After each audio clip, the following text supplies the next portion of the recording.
The world in which we live in today has never been so complex. A major reason for this is that we all have pretty much immediate access to the internet, which is a vast field of information. Every time we log on, every time we cast our attention onto our screens, we are so very aware of the fact that we are one individual amongst a seemingly infinite sea of other individuals, all with their own exclusive, subjective experiences of life.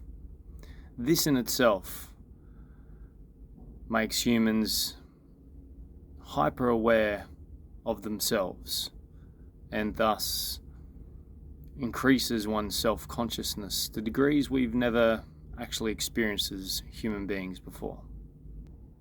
Another aspect of this reality, which makes things extremely complex in today's world, is the fact that there are such a vast variety of different values communicated via our devices, which we interact with on conscious and unconscious levels every day. A major underlying problem that I can see arises from this current state of affairs is the fact that many of the values communicated via these devices, be it from major institutions to the individual, reflect an assumption that our worth is based on material measures. Therefore, individuals who see themselves as lacking worth, or who see their own worth as being a fluctuating phenomena in their life based on external factors that are occurring in one's life, such individuals can easily be led astray by the information we're exposed to through the internet, and of course through social channels of face-to-face interaction as well, of course. But predominantly the interactions one has with their phone is in this day and age becoming, unfortunately, sometimes the most intimate type of communication an individual has with others or another thing. So this is quite dangerous in many ways, because an individual who isn't solidly anchored in one's own knowing of unlimited worth become led in directions of life where they are essentially following others who are painting a picture of life that actually doesn't resonate with the individual who's following blindly, that actually doesn't allow for opportunities for that individual to unfold their individualized potential, their unique form of potential. And ultimately this can lead to an experience of life where one is lost, where one is confused about who they are, where they're going, and certainly stimulates a lot of emotional negativity in their life. Of course, I should add that these modern technological devices also have the power to do the opposite, to expose ourselves to value systems that do indeed resonate with us as individuals and help us along a path of understanding ourselves in more deeper, expanded ways, and allow for the unfolding, or at least help in guiding the unfolding of our true potential. However, the negative effects on mental health that these devices can have is unfortunately quite overwhelming, and the statistics on this type of dynamic is quite clear. If you do a quick bit of research, it's very easy to find statistics from various sources that show a clear uptick in mental health problems that people are facing globally, that have been on the increase for the last couple of decades. It's obviously not a straightforward correlation between the increased use of technological devices and the increase in mental health problems. However, I don't think anyone can deny that it is a huge contributing factor to the mental health that our world is currently, or the huge mental health problem that we are currently facing. When you look into the stats, especially in regards to suicide, depression, anxiety, domestic abuse, substance abuse, antisocial behaviours in general, all are heading in very, very alarming directions. And of course, this recent pandemic, which has been the cause of a lot of lockdowns, has only compounded the whole problem. Though when you look at this problem from a perspective of knowing that you as an individual, and therefore all individuals, are of infinite worth, things do become a lot simpler. You start to see some underlying patterns emerge. In my opinion, seeing yourself as an infinitely important person is the first step that you need to establish in order to build a true perception of reality as a whole. When you identify yourself with the truth of your innate unlimited worth, it gives you a secure, anchored position to view reality from. It's a position of truth, and therefore you are able to better, more accurately filter the information that streams into your experience from the outer world. And when I say filter, I mean you're able to discern that which is aligned with truth and that which is shaped by falsity. Now,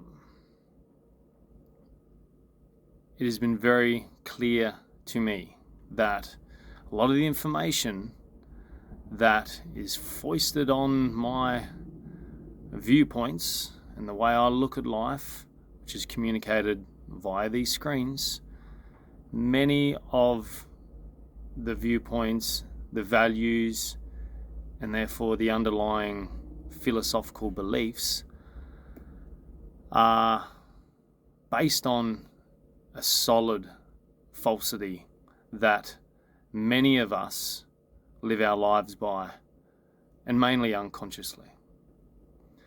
That falsity is a belief in fundamentally everything being an expression of the material world, ourselves included. This is a philosophical belief that is absolutely rampant. This belief that we are finite, mortal, material, limited creatures who meet our existential end at death, and this belief in one's own limitations is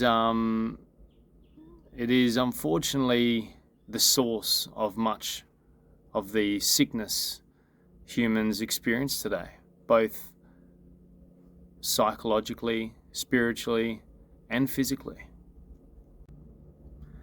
And it must be understood that this belief, this philosophical belief in human limitation, does serve the interests, especially of those who are the information gatekeepers in our current global society. Having a population of people that see themselves in this way encourages a consumer, materialistic based lifestyle. And that means people hold materialistic values. They essentially therefore must see themselves as being a material creature, again, whose worth is fluctuating, is inferior to some, superior to others, based on how you see yourself and those around you. Now, the vested interest that the people who have the majority of power, they're vested. They do benefit hugely from people believing in themselves in this way, because it creates a population of consumers who emotionally feel the need to consume and strive for more and more and more in order to create a sense of fulfillment. But of course, this is like trying to fill up a bucket with holes.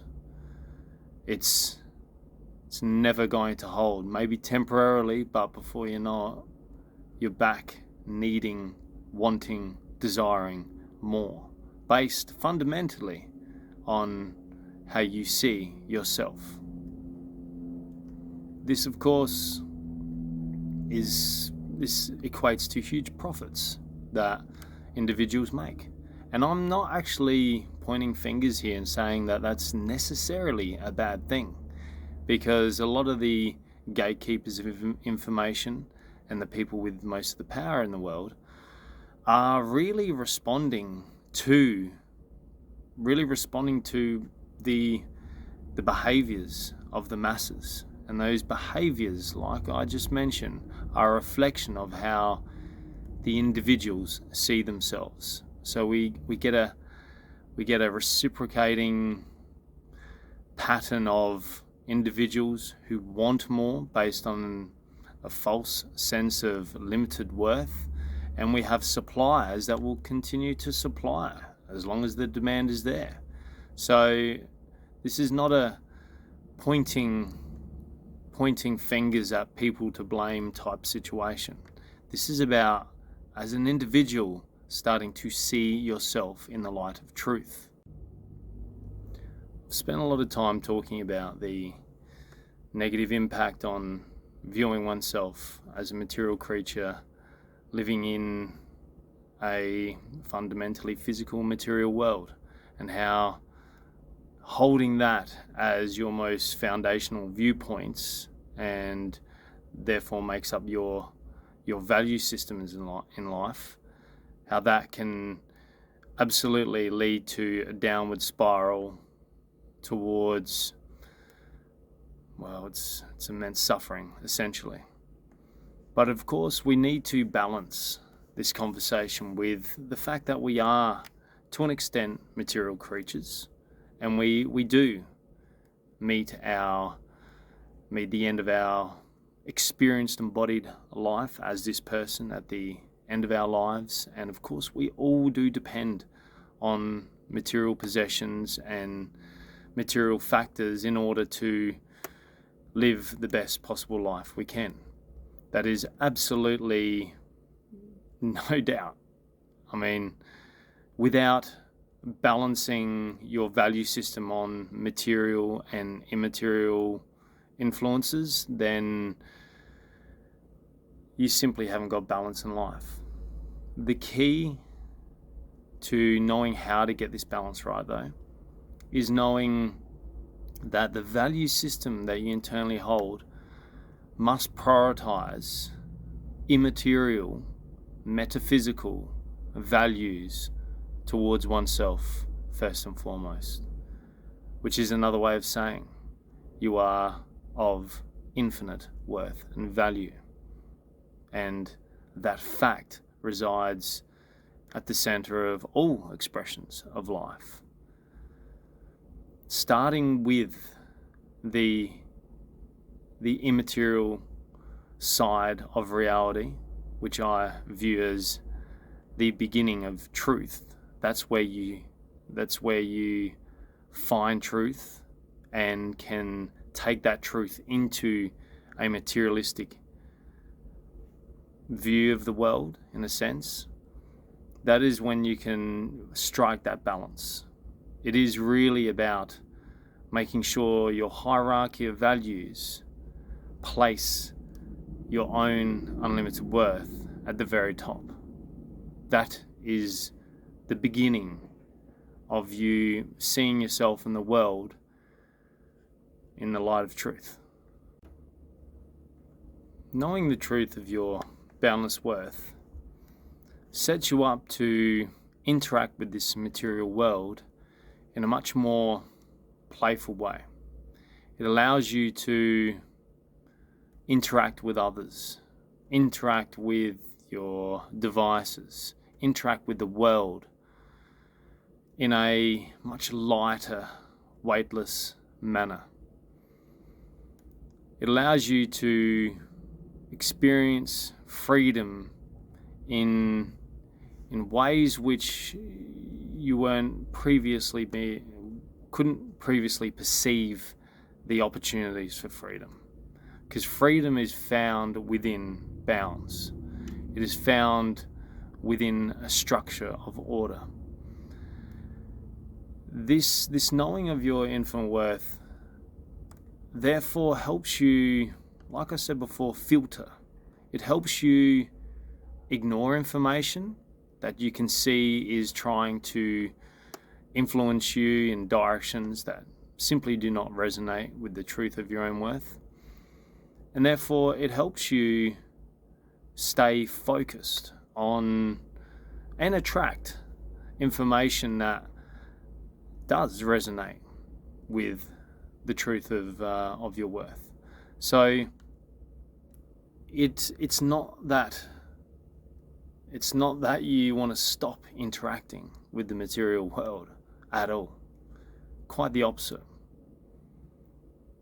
You get to know how to do it in such a way that validates your own worth and validates the worth of all others you come in contact with. And that, I think, is essentially another way of describing how to open up your life in order for you to fulfill layers of potential that you didn't even know existed within you. This way of life that I espouse is fundamentally driven by self-love.